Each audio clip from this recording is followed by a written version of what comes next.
you're trying to get your first wholesale deal, but contracts is what is holding you back, this video is for you. I remember when I first started wholesaling at 19, looking at these legal documents had me terrified. I had zero idea what half the terms meant in this contract, and I was even scared of locking up a deal that I was forced into buying. But after closing deals like this $8,000 one, or even this $80,000 one, I've realized that purchase and sale agreements are way simpler than they seem. I'm going to show you exactly what needs to be in your purchase and sale agreement, and more importantly, how to protect yourself if a deal goes south. And if you stick around to the end, I will give you the exact template we use in our wholesaling business, where we're doing upwards of $70,000 on a month-to-month basis. All right, section 1, the property. This is where you fill out the exact house that you're trying to put under contract, the street address, the city, the state, the county, and the parcel number, and make sure that there's no confusion on what house you are talking about with these title companies. All right, now on to section 2, the financing terms and like the purchase price. This is where you will write in your offer price, you know, what you're willing to pay for the house. It also mentions your deposit, which is a small amount of money to put down to show that you are serious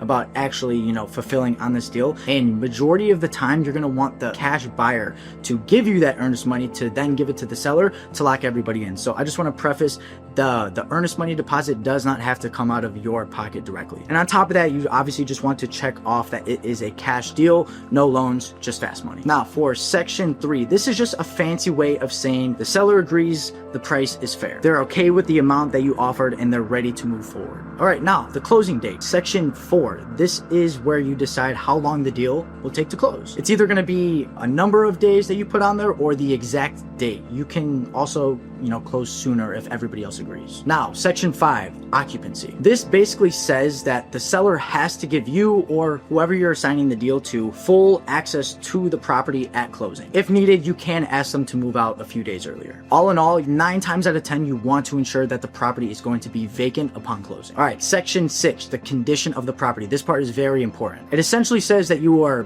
buying this property, or the person that you're assigning the property to is buying this property completely as is. This means that you're not asking the seller to fix anything. You're accepting it in its current condition. All right, now on to the inspection period. In the contract that I am showing you right here, you get time all the way until the closing to inspect the house, check for issues, run your comps, or even find a buyer. So really, the inspection of property, I want you to look at it as this is the time where I need to find a buyer to assign this contract to. Now, let's say you can't find a buyer or you don't like something in the property, you know, you can simply back out and get that deposit right back. Now, I cannot stress this enough. This section of your contract is one of the most powerful parts of the contract for us wholesalers. All right, now on to section 7, the costs. This says that the buyer, that's you, or the person you're assigning it to, will cover all normal closing costs like title and escrow fees. But you are not paying off the seller's unpaid bills or unpaid debts on this, like a mortgage or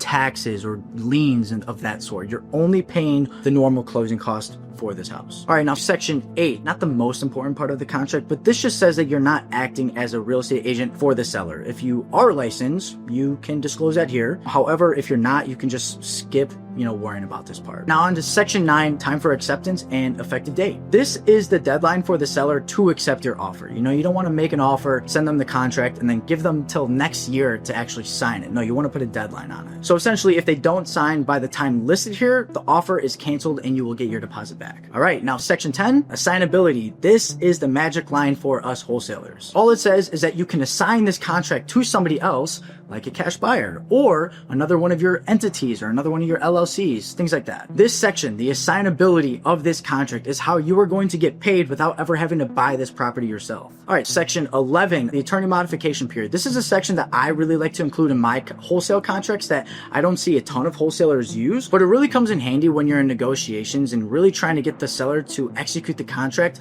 right then and there, because it pretty much just gives them enough time to sign the contract and then take it to an attorney and make any sort of changes that they needed done to the contract. So it's something that I really, really like to leverage. So again, you know, this part of the contract, it just gives both sides a few business days to have an attorney look over the contract. And if they want to change anything, they have to do it during this time frame. Now, if they can't agree on the changes made through the attorney modification period, then the deal can be canceled and deposits can be returned. All right, section 12, typewritten or handwritten provisions. This pretty much just saying if you write anything in by hand or add extra pages, those custom changes changes override whatever the printed contract says. So like if you get an addendum signed with the seller, that will override what is in this current contract. For example, let's just say hypothetically, you and the seller need to renegotiate price and you need it for a lower purchase price. You would pretty much write that into a note or an addendum, and that note would override what is said in this current contract. All right, section 13, not a loan to the seller. This reminds the seller that you are not giving them a loan. You're simply buying their property, and the only time that they are going to get money for it is at closing. All right, section 14, liens. This section protects you or the end buyer from buying a house with hidden debts. The seller is promising that there are no unpaid loans, contractor bills, or other liens that can come up and bite you in the end. All right, section 15, place of closing. This is where it pretty much just illustrates and explains that you are the one that gets to pick the title company. You get to pick out where you are closing this deal. Section 16, the time. This just says deadlines matter. And it also just says if one of those deadlines lands on a holiday or a weekend, that it will just roll over until the next business day. All right, now section 17, default by seller. This pretty much just says if the seller backs out for no reason, you have options. You can sue to force the sale, get your deposit back, or just go after damages. This protects you as a wholesaler if they just try to walk away from you. There's also a section for default by buyer, as in you, the wholesaler, or the person that you're assigning this deal to. This section communicates that if you back out of this deal after the inspection period, that you are not going to get your earnest money back. The seller is going to keep that earnest money deposit. However, going back to section 7, the inspection period of this contract,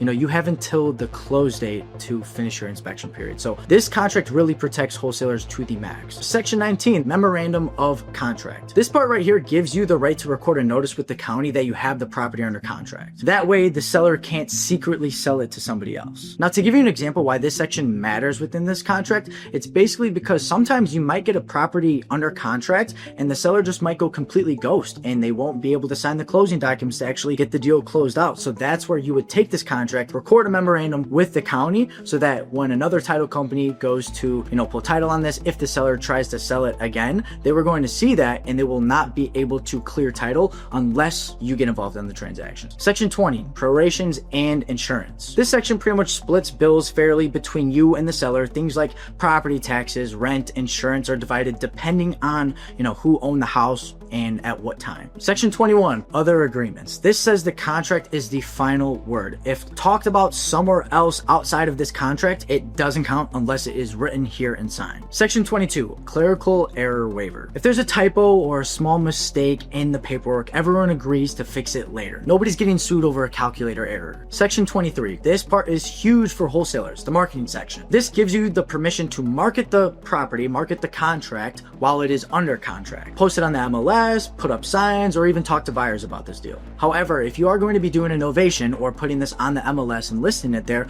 just know that you do need an attorney in fact signed with the seller in order to actually execute the agreements that are coming through on the MLS. So please, please, please do not list this on the MLS with the realtor unless you have an attorney in fact signed with the homeowner. Also, you should never be putting any properties on the MLS without the seller's permission. Now on to the last section, meeting of the minds acknowledgement. This is the seller saying they fully understand the contract. They weren't forced into signing it and they had time to ask questions or even get legal help. It protects you by showing the seller agreed willingly. Section 25, additional terms. Obviously you can see this is a blank section where you can write in anything else that you and the seller agree on, like if they need to rent the house back for a few days, or if they want to, keep the pool table in the house after closing for 30 days and pick it up, a week later, something along those lines. You can put whatever you and the seller agree on here. Now, if something in this purchase and sale agreement still doesn't make sense and still doesn't really click with you, just know ChatGPT is going to be your best friend. Simply